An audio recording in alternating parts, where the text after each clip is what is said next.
My name is Eric Strebel. I'm an industrial designer. Welcome to my channel about product design and making. I hope that you like, enjoy, and become a subscriber.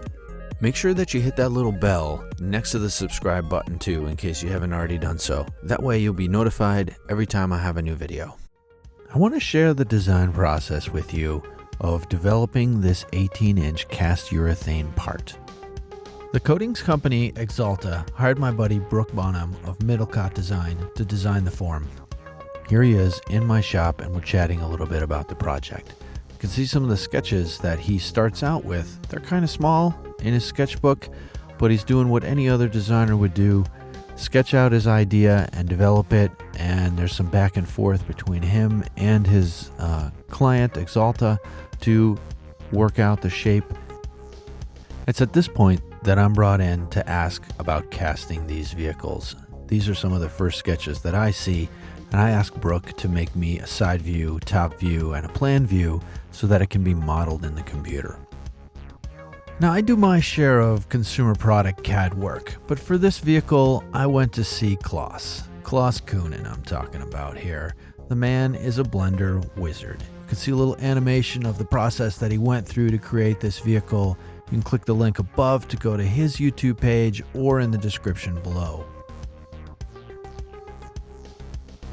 So once Klaus is done doing his wizardry and creating this form, he ships me the data and I'm able to pull it into Fusion 360. From here, I'm able to do some basic renders and basically output the step file that we're going to need to continue on with the process.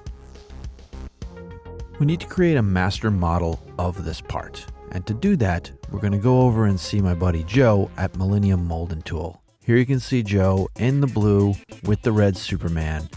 He's the man. He cuts the tool. This is a time lapse of cutting out the wren shape part. It's already been hollowed out on the back side and then screwed down to this board and then cut out on his machine. He was super gracious and allowed me to film this time lapse, which came out absolutely fantastic. We actually filmed it a couple times, some different ways, because this car actually got cut twice because we made changes, or the client wanted changes, so we cut it again. So we got to shoot it twice, and the second time came out way better. Here you can see the back inside of it. You can actually see the little hold down parts where it was screwed down to the base.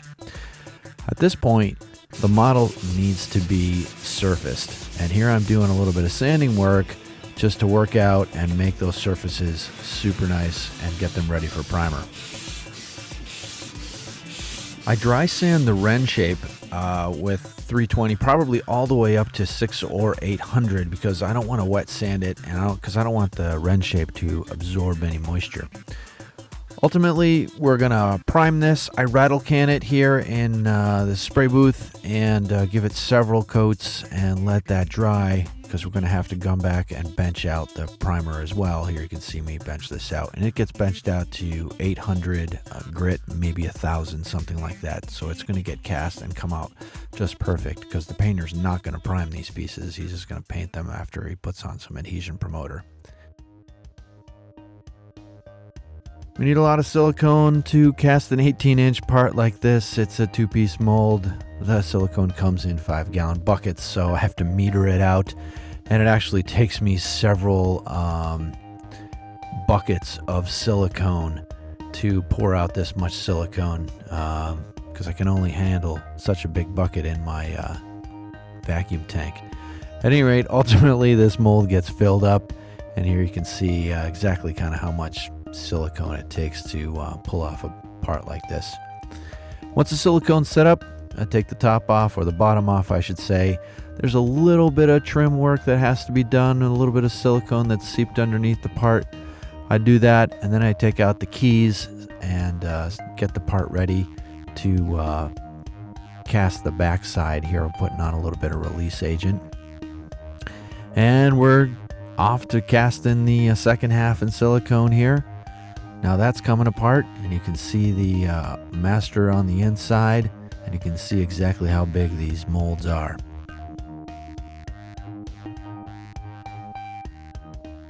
So here I've demolded the master out of the tool. You can see the master and the tool, and that's the resin. Also comes in 5-gallon buckets, so it takes 1.4 liters of resin to cast one of these vehicles.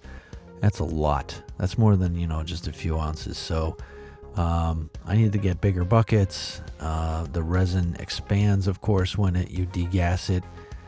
So everything has to be scaled up. You can see the mold in the background there is put together, ready for the resin to go into it once the resin's been degassed in the chamber. Here we're pouring it into the one corner of the mold.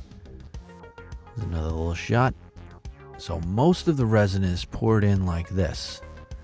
I would say the remaining, maybe 100 milliliters or something like that is going to go in through the top. And you're going to see that here in a second. You can see the vents, the straws that are used for the vents. And I use a simple syringe to funnel in the last 100 milliliters of resin to finish filling out the part. The whole mold is sandwiched together. I use some weights to hold everything together. And that just prevents the mold from bulging once the resin is in there. It sets up, I can demold probably in about 3-4 hours, something like that. And this is what one of the parts looks like and how it's taken out of the silicone mold.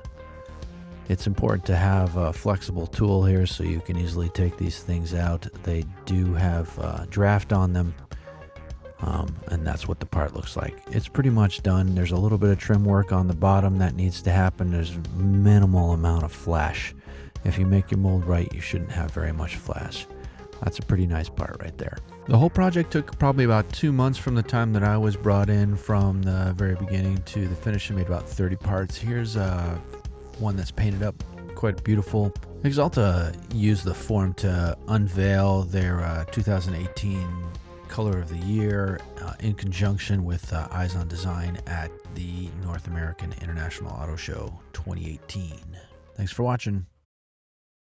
Don't forget to subscribe to my YouTube channel. You can click on the little icon on the bottom right of the screen to do that. You can follow me on Twitter, Facebook, and Google+. Rock on. Click here to watch some of the other design and making videos that I have. If you'd like to have your music featured in one of my videos, drop me a line.